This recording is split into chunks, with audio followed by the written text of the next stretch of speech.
Vale, pues muy buenas tardes a todos los que están aquí en España, días a los que nos escuchan desde América.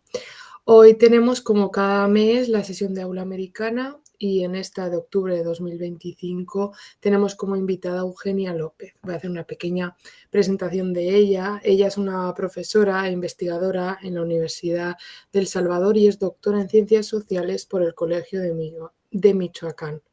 Además, ha publicado numerosos artículos y capítulos de libros, tanto en El Salvador como en el extranjero. Entre los más recientes podemos destacar el de Demarcación territorial, poderes intermedios y locales en la formación de los estados en la época de la Federación de Centroamérica, de 1821 a 1838, o el de Revueltas populares en la Intendencia de San Salvador, noviembre de 1811. También ha sido coautora con Sajid Herrera del artículo Arreglar su gobierno y dulcificar sus costumbres, la instrucción para los gobernadores de indios y del intendente de San Salvador, José Ortiz de la Peña, 1787. Es además autora de los siguientes libros: La Intendencia de San Salvador durante la anexión de Centroamérica al Imperio del Septentrión, o el de Revueltas populares y facciones liberales en los años de la independencia centroamericana, el cual es el libro ganador del premio de ensayos por el bicentenario del concurso convocado por la Universidad Tecnológica de El Salvador.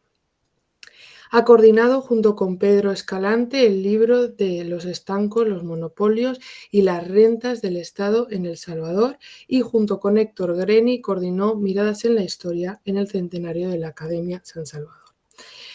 Es coordinadora ad honorem del Archivo Oral Procesos y Movimientos Sociales de la Academia Salvadoreña de la Historia, siendo directora de esta Academia Salvadoreña de la Historia desde 2021.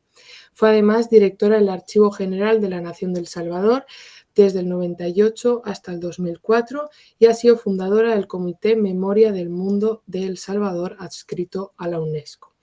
Además, es miembro de la Red de Estudios del Régimen de Subdelegaciones en la América Borbónica desde el 2015 y es miembro en la Red Latinoamericana de Historia Oral desde el 2013. Sus áreas de investigación son la historia social y cultural política en el siglo XVIII salvadoreño, procesos de independencia en Centroamérica e historia reciente de El Salvador a través de la historia oral. Hoy tenemos el placer de tenerla aquí en el aula americana y nos trae su ponencia titulada Políticas locales y resistencias, pueblos de indios insertos en la producción añilera, San Salvador y Sonsonate. Audiencia de Guatemala, 1775 a 1821. Y ahora pues le doy la palabra a María Eugenia López. Un placer. Bueno, muchas gracias. Ante todo, quiero agradecer a Manuel Schutz por la invitación para participar en esta sesión del aula americana y del CIAL, y agradecer también a todos los presentes en esta sesión. Para mí es un honor compartirles una parte de mi trabajo. Voy a dar lectura en el lugar de exponer más libremente para evitarme irme por las ramas y tratar de concentrar las ideas. Bueno, lo que voy a presentar es parte de lo que he seguido trabajando del tema de mi tesis doctoral, que fue titulada La transición de los pueblos de indios, ladinos y de mulatos del antiguo régimen a la modernidad. Para comenzar, presentaré un resumen de lo que va a tratar esta exposición. Y dice así: en las últimas décadas del siglo XVIII y los primeros años del siglo XIX, la Intendencia de San Salvador y Sonsonate fue la región de mayor cultivo de añil de la Audiencia de Guatemala.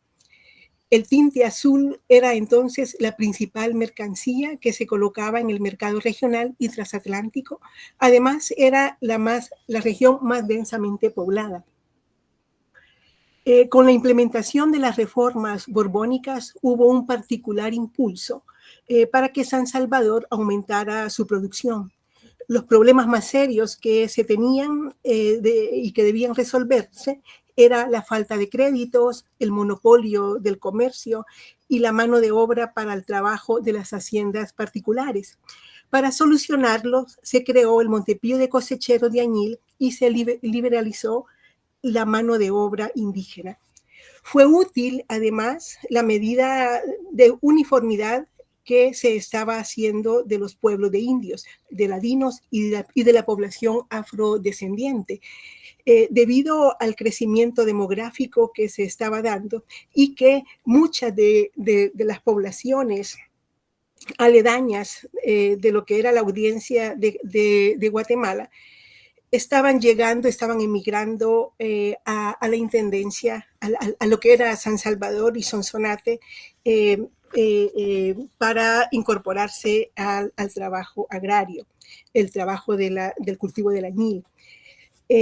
Con el régimen de intendencias en la audiencia de Guatemala en 1785, que fue aplicado en 1785 como parte de una nueva administración pública, se introdujo la política del buen gobierno económico de los pueblos. Como parte de esa política, hubo una reorganización de dichos pueblos, lo cual demandó la formulación de nuevas normativas a fin de fomentar su laboriosidad, la recaudación fiscal y el buen gobierno y policía. Si bien la implementación de esas políticas locales tuvo resultados efectivos en el plano económico y fiscal, generó resistencias en los pueblos, pero además produjo el debilitamiento de las parcialidades o pueblos de indios en cuanto a gobierno.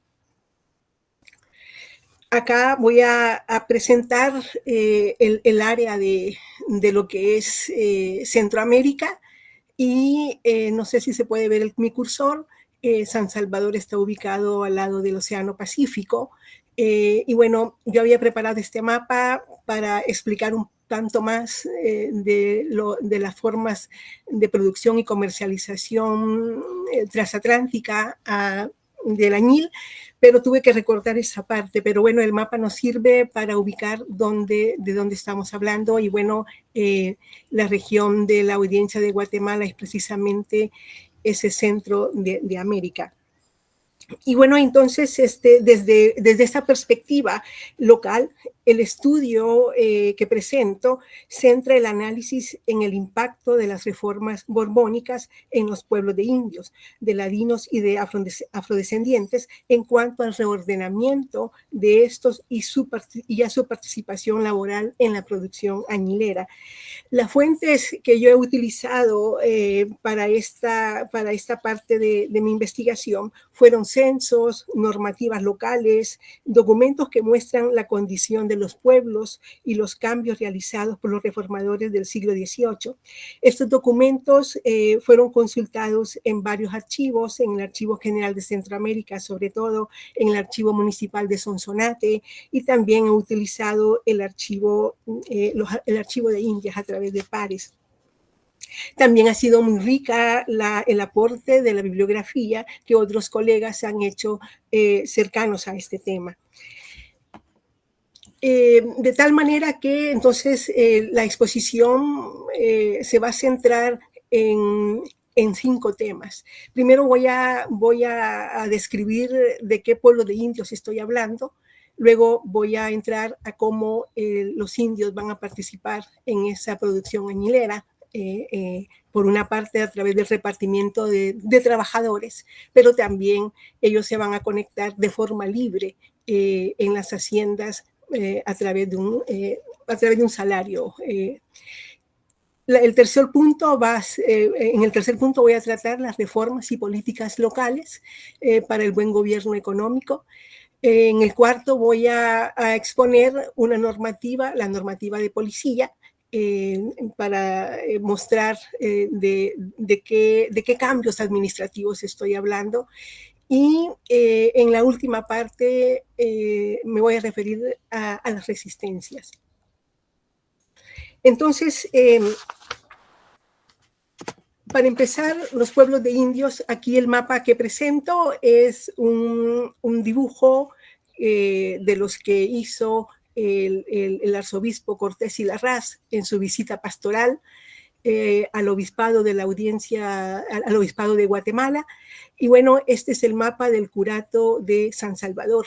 Allí al pie del volcán tenemos a la ciudad de San Salvador, y en el resto vamos a ver una serie de pueblos aledaños, pero también rancherías y pajuides, como él dijo, y bueno, ahora les hablo de eso mismo.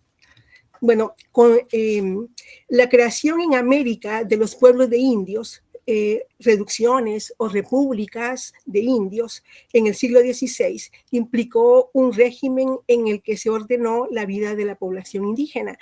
Fue parte de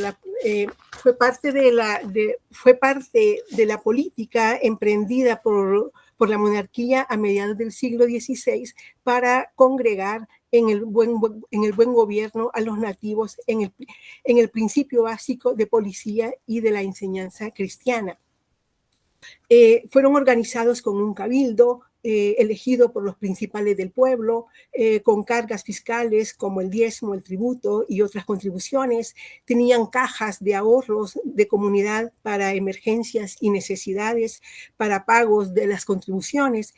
Tenían tierras de cofradías en algunas ocasiones, tenían tierras comunales de las que distribuían parcelas individuales para el alimento familiar. Estos pueblos tenían entonces prohibiciones, deberes y derechos. A lo largo del siglo XVIII, los pueblos de indios, esos originarios, tuvieron transformaciones importantes en lo social y étnicamente, debido al crecimiento de la población nativa y la inmigración de la población indígena, ladina y mulata de otros lugares de la audiencia, de los corregimientos y alcaldías mayores limítrofes, atraídas por la producción añilera. Hacia 1740, un poco voy a mostrar algunos datos de censo, que he recogido de los censos, para que vayamos viendo cómo fueron transformándose estos pueblos. Y entonces nos paramos en el 1740, cuando San Salvador tenía entonces una ciudad, 2 vías y 121 pueblos. Se registró entonces en este censo. Este censo fue producido por el alcalde mayor de San Salvador en el 1740 precisamente. Se registró entonces una población de 9.272 indígenas y unos 8.519 ladinos y mulatos. Y bueno, en total era una población de 19.710 habitantes. De los 121.000 pueblos, 101 eran de indios, solamente de indios, solo naturales, sin mezclas de otros grupos. Y 13 de ellos tenían incorporados un barrio de mulatos de las compañías de milicias. Santa Ana, por ejemplo, era un pueblo de 275 indios, tenía vecinados 23 españoles y una compañía de caballería y de infantería de unos 617 mulatos. En los otros 7 pueblos se asentaban ladinos y mulatos. Fueron pueblos creados o repoblados por ladinos y mulatos que vivían de manera libre. En San Juan Opico, por ejemplo, se asentó una compañía de 225 milicianos. En Quesaltepeque tenían 133 mulatos que laboraban en un ingenio de hierro, y también estaban asentados en las vías de las ciudades, en las vías y la ciudad. En la ciudad de San Salvador, además de hallarse 58 españoles avecinados, habían unos 3.400 ladinos y mulatos. Pero hubo una transformación importante en los años venideros, y hacia 1770 esta situación había cambiado. Hacia 1770 he tomado estos datos que vemos en la imagen de 1770, precisamente del censo que hizo el obispo Cortés y Larraz en su visita pastoral en el obispado de Guatemala. Y entonces él nos dice que en esos años el obispado de Guatemala registró en la alcaldía mayor de Sonsonate una población de 19.710 y en la alcaldía mayor una población de 87.000 578 habitantes, sin contar los muchos que vivían de manera libre en pajuides y en los montes. Entonces lo que vemos es un crecimiento importante de la población. Este registro muestra un cambio significativo en cuanto al crecimiento de la población y composición social de los pueblos. Si lo comparamos con lo registrado entre 1740, podemos ver los cambios. Ahí en el cuadro presento eso precisamente. Por ejemplo, Santa María Ostuma, que era una población de indios en 1740 de 75 indios, ya para 1770 estaba completamente transformado, había crecido la población, pero además ya tenía un barrio de ladinos, y así todos los demás van a ir transformándose, volviéndose pueblos mixtos. La tabla, luego al principio, voy a pasar a otro cuadro, al principio del siglo XIX, en el 1807, la mayoría de los pueblos eran pueblos mixtos. Es decir, ya tiempo después vamos a tener un dato a partir del censo del intendente Ulloa, de 1807, un dato completamente transformado. La población entonces, según el censo del intendente Ulloa, de la población ladina y mulata representaban la mayor parte de la población. El aumento de los ladinos se debía también a que los pueblos de indios estaban teniendo también una emigración hacia afuera. Había una importante escapatoria para vivir libremente o para trabajar en las haciendas añileras de manera libre. De tal manera que la población, como vemos en los cuadros, había crecido, y los pueblos también ya se habían transformado. Se habían transformado en pueblos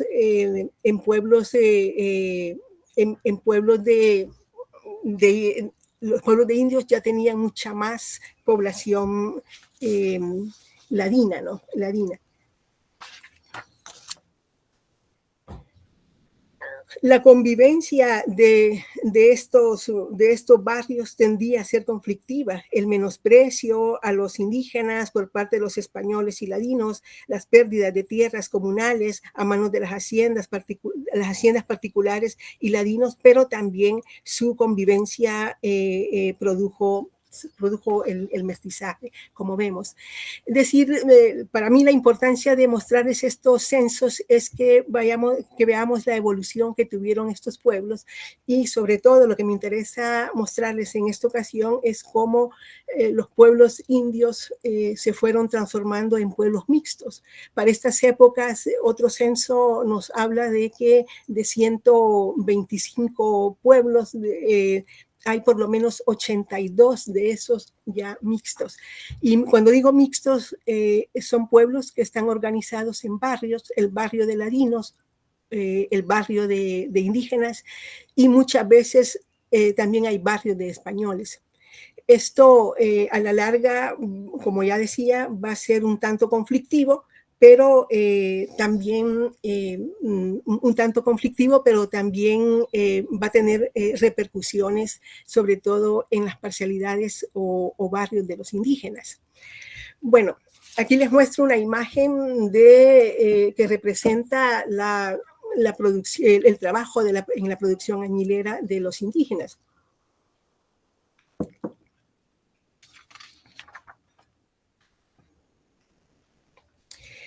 La producción añilera y el repartimiento de trabajadores fue, digamos, en esta época un tema, un asunto que influyó en la vida de los pueblos, en los pueblos de indios y en los pueblos de mulatos y ladinos.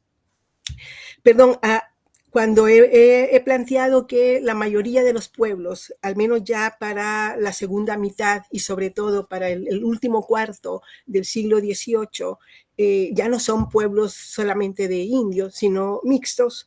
Entonces vamos a estar hablando precisamente de esta transformación que hubo, y vamos a ver cómo entonces se van a ir homologando estos tres segmentos de la población: indios, ladinos y población de ascendencia africana.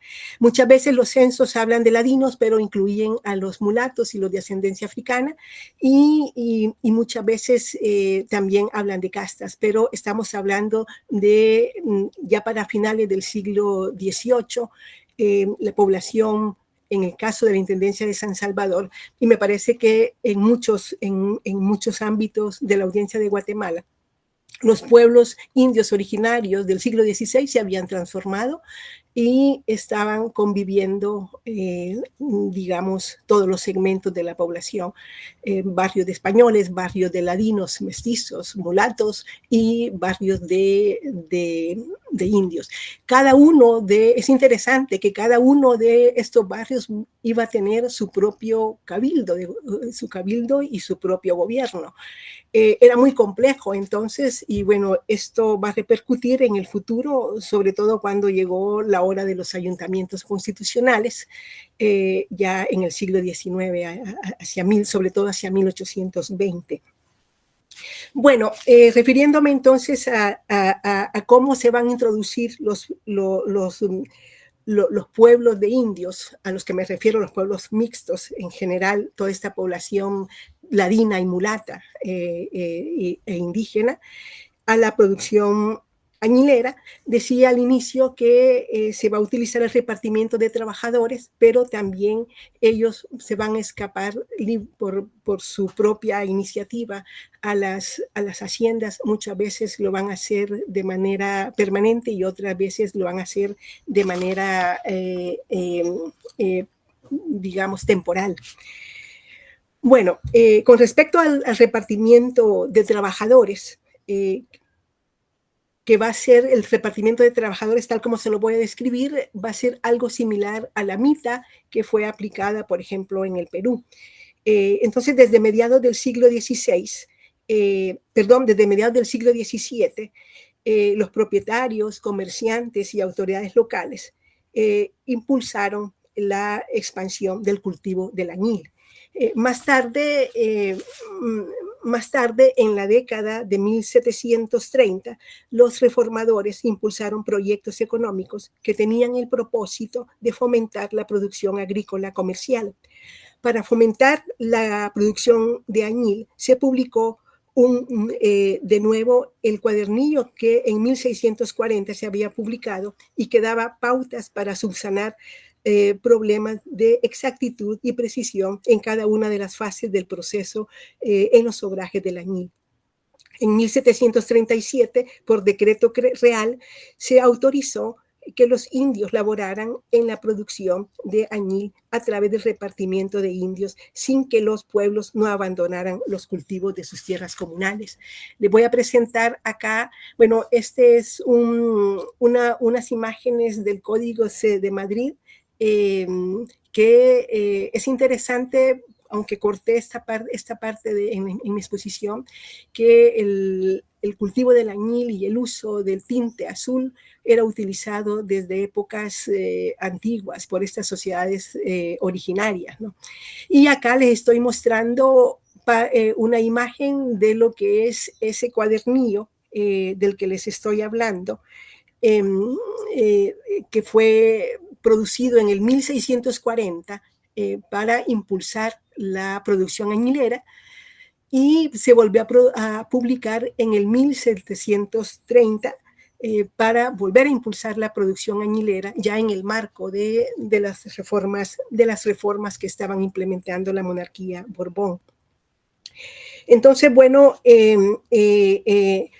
como decía, se están dando importantes medidas desde estas épocas para fortalecer y fomentar el cultivo del añil. Y como vemos, en estos años se liberalizó la mano de obra de la población indígena, que no estaba liberalizada, tenía prohibiciones para introducirse en los cultivos. Y bueno, en este año se tomaron ese tipo de medidas, entre otras, como por ejemplo el Montepío del Añil también se creó para solucionar problemas de crédito. Bueno, pero hacia 1763, entonces, el repartimiento fue cuestionado. Fue cuestionado, bueno, como decía, en el 1730 se había impulsado, se creó el repartimiento de indios, y bueno, pero para 1763 este repartimiento fue cuestionado por los negocios y abusos de cosecheros y alcaldes alrededor de su funcionamiento. Esto permitía para el Consejo de Indios y para la misma monarquía aprovechar para justificar su eliminación. En efecto, a la monarquía no le interesaba mucho promover el repartimiento de indios porque así ya desviaba trabajo de población indígena a haciendas particulares. Pero bueno, la insistencia de los cosecheros fue grande, que van a continuar, el repartimiento va a continuar y se va a fortalecer en los años venideros. Bueno, también los franciscanos se opusieron, bueno, los franciscanos de los conventos locales se opusieron al repartimiento, pero las autoridades, como ya decía, y los hacendados locales insistieron para mantenerlo, y bueno, y decían entonces que ellos habían demostrado la importancia que tenía el repartimiento para todos, para ellos mismos y para los mismos indígenas. Con la implementación de las reformas borbónicas en el último cuarto del siglo XVIII, en la audiencia hubo un particular interés para que San Salvador aumentara la producción añilera. Su valoración era que la producción de añil se hallaba en un grave deterioro. Para solucionar, entonces, se nombró al letrado José Ortiz de la Peña, uno de los más destacados oidores, comisionado a San Salvador para que se hiciera cargo de ese asunto. Ortiz de la Peña impulsó una serie de medidas, entre otras la renovación del repartimiento de indios. Pensaba reformarlo para evitar esos vicios que en las épocas pasadas se habían dado. Hacia 1783, este comisionado presidió la Feria de los Añiles de la Real Sociedad de Cosecheros de Añil, que se celebraba en San Vicente, y tomó acciones para fomentar la labranza del añil, lo que le valió entonces que en poco tiempo conociera muy de cerca las problemáticas que provocaban el deterioro de la producción, las limitaciones y las desventajas de este cultivo. Una de ellas fue, dijo él, entre las medidas que fue tomando, una de ellas fue renovar el repartimiento de trabajadores bajo las reglas que garantizaban el buen gobierno económico. Bajo ese criterio formuló la instrucción para el repartimiento de trabajadores en las haciendas añileras. En su instrucción dejó estipulado, entre otros puntos, que el repartimiento o el trabajo en la mita estaría a cargo de autoridades locales, es decir, autoridades, alcaldes, por ejemplo, y hacendados. No solo se incluirá, habría dicho, la mano de obra indígena, sino también la mano de obra ladina y de las castas, para la producción de productos, no solo del añil, también de productos artesanales, de otros productos agrícolas, para la construcción también de caminos, construcción o apertura de caminos, y para otras necesidades más. Entonces también incluyó que el trabajo se organizara entre los hombres en cuadrillas, sorteándolos para trabajar durante un periodo determinado y mediante el pago de un salario, y no con mercancías como se hacía anteriormente, que era parte de los vicios que se tenían entre hacendados, autoridades intermedias y autoridades locales. Así, entre los cosecheros del añil se acostumbró a repartir los indios semanal o quincenalmente y el salario lo estipulaban al menos en 2 reales o menos de esos 2 reales. Luego, años después, un par de años después, cuando se implantó el régimen de intendencias, en el 1785, fue San Salvador la primera intendencia que se estableció en la audiencia y se creó bajo la conducción del oidor José Ortiz de la Peña. Él fue el primer intendente, pues ya conocía las problemáticas del añil, ya conocía la región y bueno, era un letrado ilustrado y era uno de los más, digamos, importantes oidores de la audiencia. Como sabemos, ese régimen fue parte integrante de la renovación política administrativa, el régimen de intendencias, que la monarquía impulsó para aumentar su poder imperial y a su vez procurar la felicidad y la subsistencia de sus súbditos dentro de la moldura del antiguo régimen. En ese cambio administrativo, el reordenamiento de los pueblos era sustancial. Se reorganizaron sobre la base del mismo orden jurídico, hacendario, económico y religioso que regía a los pueblos de indios en el marco del buen gobierno económico de las 4 causas. Las 4 causas son la policía, la justicia, hacienda y guerra. Para ese propósito se diseñó una política uniformadora de los pueblos de indios, de ladinos y de castas en el gobierno económico local. Eso significó que para establecer un buen gobierno se necesitó poner orden y para mejorar la recaudación fiscal y fomentar el crecimiento económico local era necesario promover la laboriosidad y hacer de esta población personas útiles.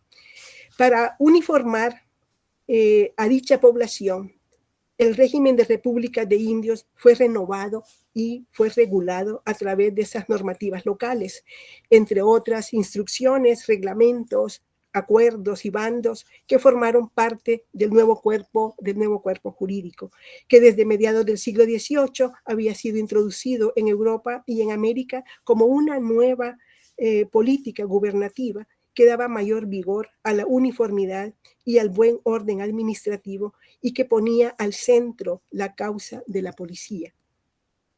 Fue el primer intendente, como ya decía, José Ortiz de la Peña, quien se encargó de impulsar estos cambios. Además de la instrucción en la que renovó y reguló el repartimiento de trabajo en las haciendas referidas antes, formuló una normativa para la recaudación fiscal y una normativa de policía, entre otras.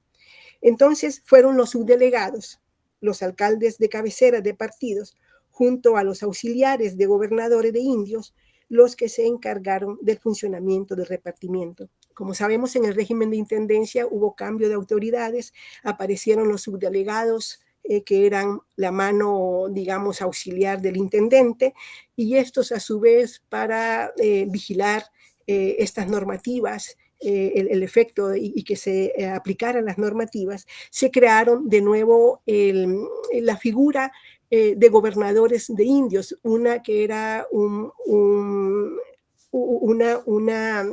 entidad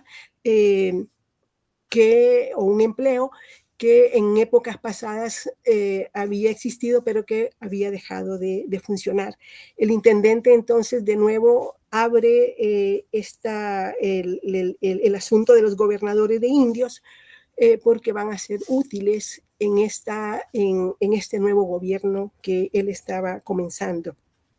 Entonces fueron ellos los encargados de aplicar estas normativas que él iba a estar formulando, y como ya había formulado antes, 2 años antes, como decíamos, la de repartimiento de indios, que se preocuparan por esta normativa. Además, el intendente estableció la prohibición para que las justicias locales intervinieran en este asunto, es decir, el Cabildo de Indios, ¿no? Y evitar los daños, el Cabildo de Indios o el Cabildo el Cabildo de Pueblos de Ladinos y de mulatos, ¿no? Y evitar los daños ocurridos en las épocas pasadas. Las épocas pasadas, como ya decía, cuando los alcaldes mayores, corregidores y gobernadores controlaban el funcionamiento del repartimiento, auxiliándose de las justicias locales, ¿no? Y evitar así los abusos, como ya decía, anteriores. Ortiz de la Peña, siendo intendente, tuvo que admitir entonces que seguían los abusos,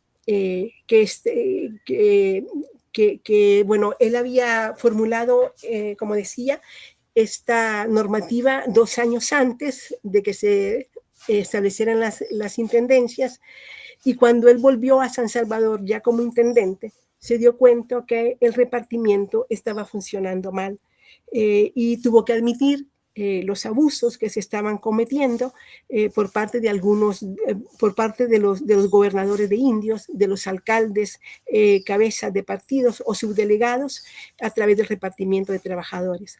Dijo que juntos se beneficiaban del repartimiento, obligando a los más iguales a prestar el servicio, trasladando a grupos de indios a sus cultivos, justificando que por falta de tiempo ellos no podían atender sus cosechas.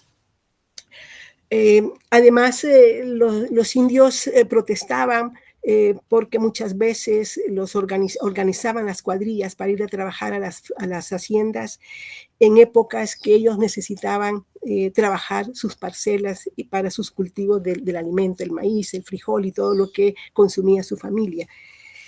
También dijo el intendente que frente a lo que él vio al regresar, que los obligaban, y dijo, aunque estén enfermos o tengan que ocuparse de las labores en sus milpas, y de esa manera muchos pierden sus sementeras. Se los obligaban, aún enfermos, a que fueran a las cuadrillas, sin preocuparse que perdieran sus sementeras.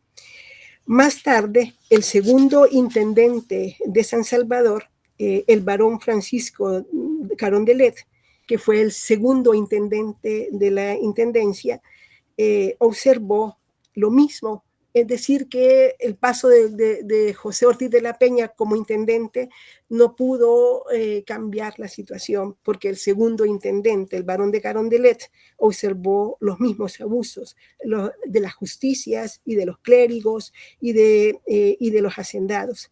Él dijo en un informe, frecuentemente los alguaciles y fiscales obligan a los más iguales a hacer siembras para ellos, con el pretexto que por su oficio no les quedaba tiempo de hacerlas.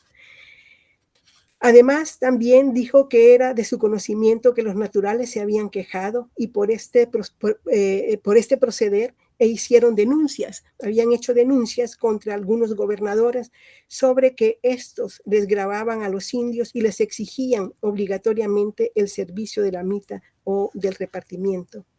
El repartimiento, entonces, tal como se efectuó, no siempre tuvo ventajas para los pueblos. Si bien ganaban dinero o incrementaban los fondos de comunidad, lo cual también era ventajoso para los administradores, las rondas que se organizaban causaban malestares, como ya me referí. Paralelamente al repartimiento hubo una constante huida de los pueblos, temporal o permanente, como ya había dicho antes, para engancharse de forma libre a la producción. Esta era una manera también de resistir, evadiendo, digamos, estas cuadrillas y incorporándose a las haciendas de manera más libre, ¿no? Bueno, aquí tenemos pasado, bueno, en esas mismas, retornando a los primeros años o al primer año, digamos, del funcionamiento de la intendencia, cuando todavía recién llegaba el intendente José Ortiz de la Peña a tomar ese cargo, empezó a generar otras normativas, ¿no? Y aquí les presento en la imagen la normativa de policía, que le fue importante impulsar a la que tituló A que deberán arreglarse los gobernadores de los pueblos de indios. Esto fue publicada en el 1787. Bueno, entonces esta fue otra de las normas que diseñó Ortiz de la Peña, y esta fue la instrucción, como ya dije, titulada de esta manera, una norma apegada al espíritu de la nueva administración pública que ponía al centro del gobierno la ciencia de la policía.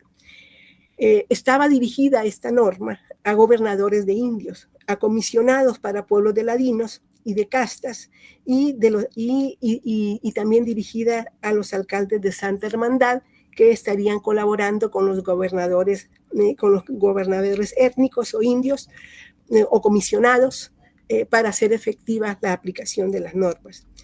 Y estas normas estarían supervisadas por los subdelegados o alcaldes de distritos, que eran los apoyos del intendente. La norma entonces fue redactada en el marco de la producción de diversas regulaciones locales, entre otras, ya había mencionado antes, instrucciones, reglamentos, acuerdos, bandos. Y bueno, lo interesante de estas normas es que la novedad también eran que estaban redactadas de forma detallada, de formas precisas en cuanto a la vida cotidiana de las personas, con el fin de hacer cambios y fomentar el buen orden social, de fomentar la disciplina en las acciones, los buenos hábitos y prácticas en la vida cotidiana de las personas, la recta administración de la justicia y la vigilancia de los cuatreros, malhechores, conflictivos y vagos. De acuerdo a lo que expuso el intendente, la instrucción habría sido producida para establecer una forma legal y permanente que reuniera diversos asuntos de los que dependía la felicidad duradera y el buen gobierno económico y policía de los pueblos. En la introducción de esta norma, escribía el intendente que redactaba esta norma con el importantísimo objeto de reformar su policía, arreglar sus costumbres y fomentar el cultivo de sus tierras que se encontraban en el más deplorable abandono, y hacer producirles los copiosos frutos que ofrece su naturaleza por la desidia a que están habituados y toscos métodos que se observan en sus labores. A manera de ejemplo, les leo uno de los artículos, de los 36 artículos que contenía la norma, y es el siguiente, es el artículo 1. Decía el intendente: será la primera y más estrecha obligación de sus oficios, se refiere al gobernador de indios, celar la concurrencia de todos los indios al santo oficio de la misa en los días festivos y la de los niños y niñas a la doctrina cristiana en los días y horas señaladas por sus padres y curas, sin permitir que en ello los ocupen sus padres o parientes, como lo acostumbran, en perjuicio de su educación y crianza, castigándolos por cada vez que lo ejecuten con la pena de 12 azotes de la picota, y regrabando con la moderación y arreglo en sus residencias. De tal manera que la normativa también aplicaba, digamos, castigos ante la desobediencia de la población. Esta normativa, como muchas de las que se produjeron en la audiencia, en ese ambiente de renovación, en el nuevo orden jurídico, como ya decíamos, no tuvo incidencia completa en la vida de los pueblos. Años después, otros intendentes registraron los mismos problemas en cuanto a policía, así como con el repartimiento seguía lo mismo. En parte esto era así por las deficiencias y limitaciones de la administración. Había escasos curas en esta zona, en la audiencia de Guatemala se concentraba la mayoría de los clérigos, curas, párrocos, sobre todo en zonas cercanas a la ciudad de Guatemala, pero por ejemplo en lugares como Chiapas, la Intendencia de San Salvador, la Intendencia de la Alcaldía Mayor de Sonsonate, tenían reducidos grupos de curas y los sacerdotes iban a ser útiles para aplicar esta norma de policía, precisamente porque muchos castigos, sobre todo los castigos que se proporcionaban a las mujeres, las penas se cumplían, digamos, bajo el auspicio de los curas párrocos.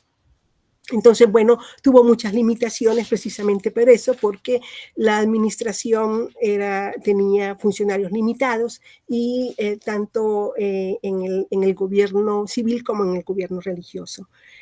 Y bueno, también sabemos por variada documentación que esa tendencia sistémica y uniformadora enfrentó diferentes resistencias entre las mismas autoridades locales, las autoridades intermedias y superiores, y entre la misma población de los pueblos. Por ejemplo, el intendente de Chiapas, cuando Ortiz de la Peña, a petición de la audiencia, envió la normativa que estamos comentando al intendente de Chiapas para que la aplicara en Chiapas, él al leerla se negó a implementar esa instrucción. Y ella habría dicho que era imposible porque la encontraba fuera de la realidad en la que vivían los pueblos de indios. Dice, no se contaba con el acompañamiento necesario de los curas párrocos que requería la instrucción. Por otra parte, intervinieron las realidades étnicas y sociales. Además también las culturales y las económicas, circunstancias que superaban la normatividad. Es decir, era una norma teórica que no aterrizaba, digamos, a las situaciones reales que estaban viviendo los pueblos, ¿no? De tal manera que fue difícil hacer los cambios que se planeaban, y bueno, lo que imperó entonces fue la costumbre, las circunstancias y las formas habituales de gobernar. Ya pasando planteando el panorama, quiero hacer mención también al tema de las resistencias. Ya lo hemos venido platicando y bueno, en todo este proceso de renovación, pero que al mismo tiempo con estas limitaciones y contradicciones que tuvo, la resistencia de los pueblos jugó papel importante. Y bueno, quiero referirme a que me refiero a una resistencia de la población que no siempre fue violenta, sino también utilizaron otros medios, ¿no? Se ejerció resistencia cotidiana al no acatar, por ejemplo, al evadir, al hacer uso de la queja o de la demanda, al hacer denuncias, como ya mencionábamos, ante jueces, tanto de autoridades de los pueblos como de subdelegados o comisionados, por los abusos, digamos, de las autoridades. Otras formas de resistencia también fue la escapatoria de los pueblos. Esa fue cotidiana. Los pueblos huían de ese régimen opresivo, digamos, y preferían, ya que había oportunidades de trabajo, vivir en las haciendas. Los hacendados aplaudían que llegara población a trabajar a sus haciendas. Fueron escapándose y creando nuevas rancherías que a la larga, a futuro, van a ser nuevas aldeas o nuevos pueblos, ¿no? Pero también, entonces, la huida fue importante, pero también se utilizaron formas violentas como el motín. Uno de los motines importantes fue el motín de Izalco de 1797, que una colega historiadora ha hecho la investigación de este motín, Y bueno, es un motín en contra de las autoridades de los pueblos de indios, en el que también se involucra el cura, se involucra al alcalde mayor de Sonsonate, por los abusos de autoridad que están ejerciendo. Otro caso, digamos, otro caso de forma violenta son los motines ocurridos en San Salvador en 1811, en los que en el centro van a demandar y su oposición estaba en contra de las cargas fiscales, en contra de las prohibiciones, como por ejemplo la venta del tabaco, la venta del aguardiente y otros productos también, y en contra precisamente de ese sistema de cajas de comunidad que era tan opresivo para ellos y que al final de cuentas era muy poco lo que les beneficiaban. Para concluir, digo lo siguiente, como se muestra en este texto, los logros de la política renovadora de los reformadores de la monarquía Borbón, aplicada en la audiencia de Guatemala para el buen gobierno económico, particularmente en la alcaldía mayor y después intendencia de San Salvador, fueron relativos. En efecto, hubo mejoras en lo fiscal, en lo hacendario, en el comercio regional y transatlántico. Hubo aumento de pago de tributos, por ejemplo, aumento de diezmo, y el añil, pese a sus crisis por las plagas de langostas y las crisis del traslado de la mercancía, a pesar, incrementó precisamente por la gran capacidad que tuvo de reunir mano de obra y solucionar algunos problemas, ¿no? Pero también para los pueblos y parcialidades, sobre todo, fue negativo en cuanto a que debilitaron sus posibilidades de gobernarse y de ejercer el poder político. En la medida que los pueblos, sobre todo en el caso de estas parcialidades y barrios de indios, o en los pueblos de indios, donde la población se fue reduciendo precisamente por esta emigración a las haciendas, fueron debilitándose en efecto, y van a ir perdiendo la capacidad de gobernarse a sí mismos. En ese proceso, algunos pueblos, en el caso de los pueblos de indios, se fueron reduciendo y otros incluso desaparecieron, lo cual afectó en los años que siguieron en las elecciones, por ejemplo, de ayuntamientos constitucionales en los pueblos mixtos, porque las elecciones recaían más en las parcialidades, ya sea de ladinos o de españoles. Y bueno, y en este caso fue el de la mayoría de los pueblos, en el caso de la Intendencia de San Salvador. Y con eso quiero cerrar. Y muchas gracias. No sé si me pasé de tiempo. No, ha estado perfecto, no te preocupes. Muy bien. Vale, pues muchísimas gracias por la charla, por la ponencia, Eugenia. Y ahora, si le parece, vamos a pasar al turno de preguntas. No sé si alguien de los que estáis aquí tenéis alguna pregunta, podéis levantar la mano. Y generalmente hacemos eso, se hace la pregunta y luego usted contesta. Sí, en este caso intervengo yo. En primer lugar, muchísimas gracias. Ha sido muy interesante, una retrospectiva magnífica sobre todo, no solamente el sistema de reformas borbónicas, sino cómo impacta este sistema de reformas borbónicas en la mano de obra y también en el sistema productivo. Estabas describiendo una mitad que me parece una mitad particular. Sobre todo estaba subrayando, ¿no?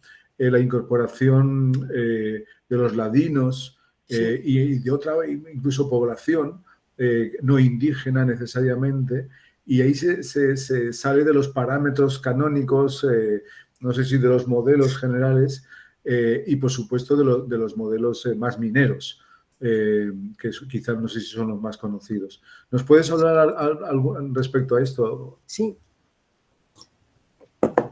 Sí, en efecto, yo hablo de la mita porque ellos mismos están hablando, incluso es interesante cómo José Ortiz de la Peña ya no hablaba del repartimiento de indios, sino que habló del repartimiento de trabajadores. Y él mismo a veces retomaba el nombre de la mita.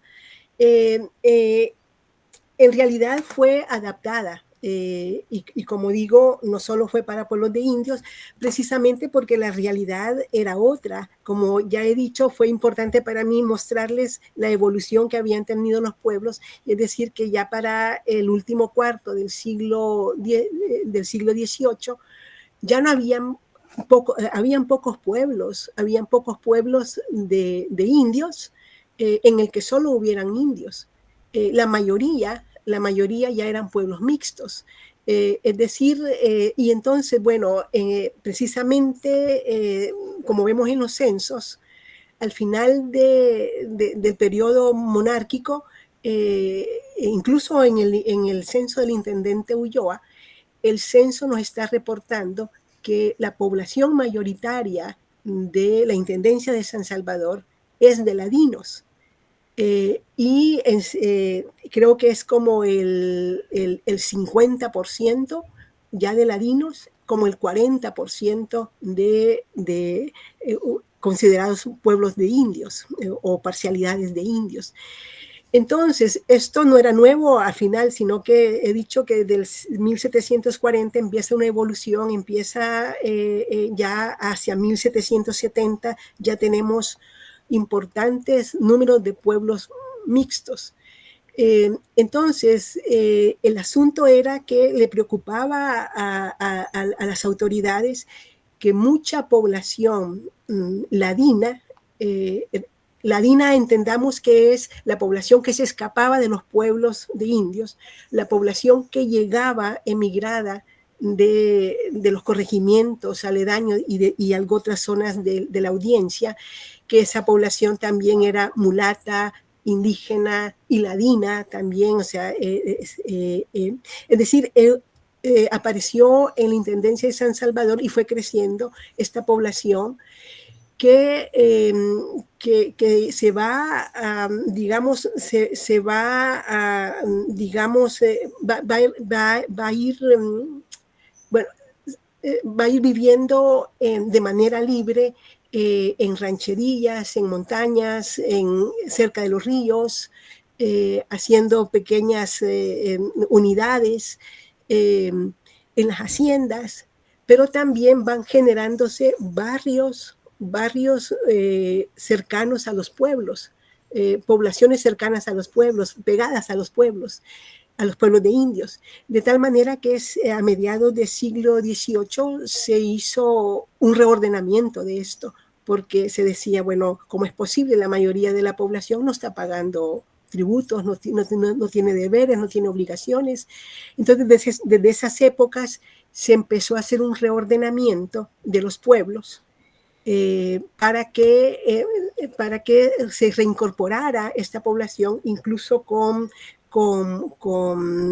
milicias, recorrían pueblos, recorrían caminos, recorrían haciendas, trasladando población a los pueblos que ya existían o creando otros pueblos. Y en los pueblos así fue como surgió el pueblo de indios mixto, ya con parcelas, con parcialidades o barrios de ladinos, y poco a poco también se fueron incorporando barrios de españoles. Entonces, la mita no podía estar dirigida solamente a los indios, porque también había una población ladina que había que ordenarla en una forma de gobierno. Y lo que se hizo entonces fue que la forma de gobierno de las repúblicas de indios se aplicó también a las parcialidades o pueblos de ladinos o de población de ascendencia africana. Solo se excluyeron los pueblos de ladinos que eran de origen y que eran compañías de milicias. Por lo demás, todos los pueblos menos, digamos, los pueblos de españoles o parcialidades de españoles no van a estar sometidas al régimen de República de Indios. Y cuando llegó el intendente Ortiz de la Peña, reordenó estas repúblicas de indios y empezó a aplicar estas normativas. Incorporó a los ladinos también, por ejemplo, al repartimiento. Entonces sí es diferente.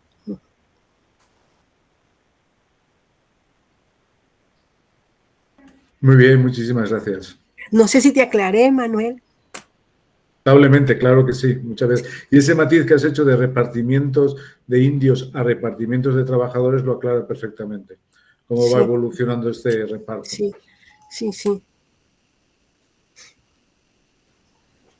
Bueno, pues te voy a trasladar una pregunta de Rafa, que ha tenido que dejar la reunión por problemas técnicos. Y él te quería preguntar sobre el trabajo femenino de la cosecha de añil.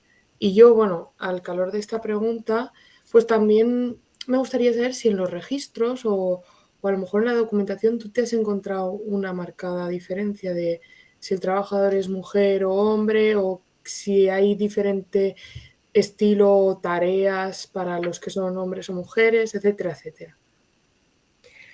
Bueno, en la documentación que yo he visto, no. La documentación laboral y los estudios sobre el mercado de trabajo dejan diferencias notables.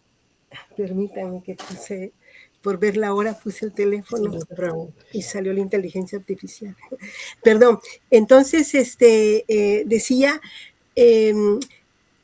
lo que pasa, sí participan, digamos, y están huyendo también población femenina de los pueblos. En los repartimientos, los repartimientos eran cuadrillas totalmente masculinas, pero en la forma libre que hacían estos pueblos para trasladarse a las haciendas, van a ir algunas veces la familia completa y mujeres también. Y las mujeres van a estar ocupadas en las haciendas, en la cocina, por ejemplo, para hacer la comida de los trabajadores, como lavanderas y otros oficios que apoyaban, digamos, el trabajo agrícola de estas haciendas. Eso es lo que yo he podido observar, pero sí van a migrar también y van a participar en distintos oficios paralelos al del jornal, así en el cultivo del añil, que solo era, digamos, al menos en el repartimiento para hombres. No he podido ver si como jornaleras habían mujeres. Vale, pues muchísimas gracias. Y si no me decís lo contrario, creo que no hay más preguntas, ¿no, chicos? Bueno, pues muchísimas gracias, Eugenia. Ha sido un placer, una lección fantástica, como estaba diciendo, tanto de la aplicación de las intendencias como de la aplicación del sistema de extracción de rentas y de trabajos, y también la rebelión de ellos, que tú estabas mencionado con las revueltas o con los motines también indígenas o ladinos que se hayan producido. Te agradecemos mucho tu presencia en Aula Americana, y ya sabes que tienes es tu casa, el Centro de Investigaciones Históricas de América Latina en la UJI, y bueno, muchísimas gracias. Pues fue un gusto compartir con ustedes y gracias por la atención y por las preguntas hechas. Hasta pronto. Adiós. Hasta pronto, gracias. Un abrazo. Adiós. Un abrazo. Adiós.